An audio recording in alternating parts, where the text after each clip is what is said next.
Hi friends, welcome back to Khushvi's kitchen. ಇವತ್ತು ನಾವು ತುಂಬ ಸುಲಭವಾಗಿ ಸೀಮೆ ಬದನೆಕಾಯಿ ಪಲ್ಯನ ಹೇಗೆ ಮಾಡೋದು ಅಂತ ನೋಡ್ಕೊಳ್ಳೋಣ ಬನ್ನಿ. ನಾನಿಲ್ಲಿ 2 ಸೀಮೆ ಬದನೆಕಾಯಿನ ಎತ್ತಿಟ್ಕೊಂಡಿದ್ದೀನಿ. ಮೊದಲಿಗೆ ಅದ್ರ ಸಿಪ್ಪೆನ ಈ ಥರ ಎರ್ಕೋಬೇಕು. ಸ್ವಲ್ಪ ಪೀಲ್ ಮಾಡಬೇಕು ಈ ಥರ ನೀಟಾಗಿ. ಸ್ವಲ್ಪ ಕೈಗೆಲ್ಲ ಅಂಟುತ್ತೆ ಇದಿರೋದೇ ಹಾಗೆ ನೋಡಿ. ನಂತರ ಈ ಥರ ಕಟ್ ಮಾಡಿಬಿಟ್ಟು ಒಳಗಡೆ ಸ್ವಲ್ಪ ವಾಟೆ ಥರ ಇರುತ್ತೆ, ಅದನ್ನು ತೆಗೆದಾಕಿ. ಆಮೇಲೆ ನಾನಿಲ್ಲಿ ಈ ಥರ ಉದ್ದುದ್ದಕ್ಕೆ ಹೆಚ್ಕೋತಾ ಇದ್ದೀನಿ ಸಣ್ಣಗೆ. ನೀವು ಸ್ವಲ್ಪ ದಪ್ಪಗಾದರೂ ಹಚ್ಕೋಬೋದು, ಬಟ್ ಅದೇ ಬೇಯೋಕ್ಕೆ ಸ್ವಲ್ಪ ಟೈಮ್ ತಗೊಳುತ್ತೆ ಅಂತ ಅಷ್ಟೇ ನಾನು ಸಣ್ಣಗೆ ಹೆಚ್ಕೋತಾ ಇದ್ದೀನಿ.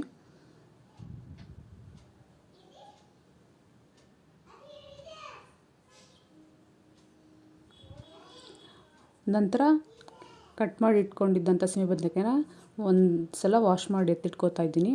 ಆಮೇಲೆ ಒಗ್ಗರಣೆಗಂತ ಸ್ವಲ್ಪ ಈರುಳ್ಳಿನ ಸಣ್ಣದಾಗಿ ಹೆಚ್ಚಿಟ್ಕೊಂಡಿದ್ದೀನಿ ಮತ್ತು ಸ್ವಲ್ಪ ಹಸಿಮೆಣಸಿನ್ಕಾಯಿನ ಹೆಚ್ಚಿಟ್ಕೊಂಡಿದ್ದೀನಿ. ನಂತರ ಒಂದು ಕುಕ್ಕರ್ಗೆ ಸ್ವಲ್ಪ ಎಣ್ಣೆ ಹಾಕಿ ಸ್ವಲ್ಪ ಸಾಸಿವೆ ಹಾಕ್ತಾಯಿದ್ದೀನಿ. ನೀವು ಕುಕ್ಕರಲ್ಲಾದರೂ ಮಾಡ್ಬೋದು ಅಥವಾ ಬಾಣಲೆಲಾದರೂ ಮಾಡ್ಬೋದು. ಸ್ವಲ್ಪ ಬೇಗ ಆಗುತ್ತೆ ಅಂದ್ಬಿಟ್ಟು ನಾನು ಕುಕ್ಕರಲ್ಲಿ ಮಾಡ್ತಾಯಿದ್ದೀನಿ ಇಲ್ಲಿ ನೋಡಿ. ಆಮೇಲೆ ಸ್ವಲ್ಪ ಕಡಲೆಬೇಳೆ ಹಾಕಿದ್ದೆ.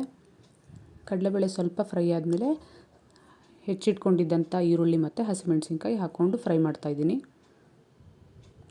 ನಂತರ ರುಚಿಗೆ ತಕ್ಕಷ್ಟು ಉಪ್ಪು ಹಾಕ್ತಾಯಿದ್ದೀನಿ.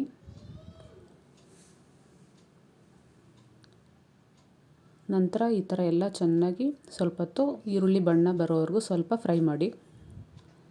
ಇದಾದಮೇಲೆ ಕಟ್ ಮಾಡಿ ಎತ್ತಿಟ್ಕೊಂಡಿದ್ದಂಥ ಸೀಮೆ ಬದನೆಕಾಯಿನ ಹಾಕ್ಕೊಳ್ಳಿ.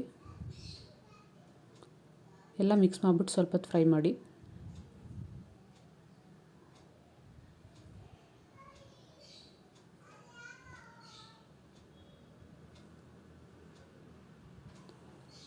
ಬೇಯೋಕ್ಕೆ ಸ್ವಲ್ಪ ನೀರು ಹಾಕ್ಕೊಳ್ಳಿ.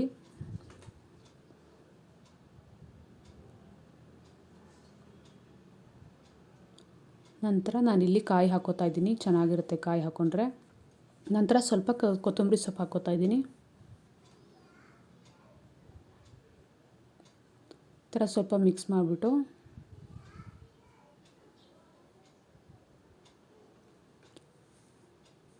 ನಂತರ ಕುಕ್ಕರ್ 1 ಅಥವಾ 2 ವಿಸಲ್ ಸಾಕು. ಅಷ್ಟು ಕೂಗಿಸಿದ್ರೆ ಸಾಕು ಕುಕ್ಕರಲ್ಲಿ ಮಾಡಿದ್ರೆ.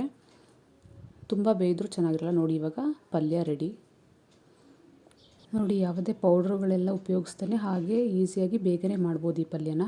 ತುಂಬ ಹೆಲ್ದಿಯಾದ ಪಲ್ಯ ಇದು. ಚಪಾತಿ ಜೊತೆ ರೊಟ್ಟಿ ಜೊತೆ ತುಂಬಾ ಚೆನ್ನಾಗಿರುತ್ತೆ. ಒಂದ್ಸರಿ ಮಾಡಿ ನೋಡಿ, ಕಮೆಂಟ್ ಮಾಡಿ. Thank you.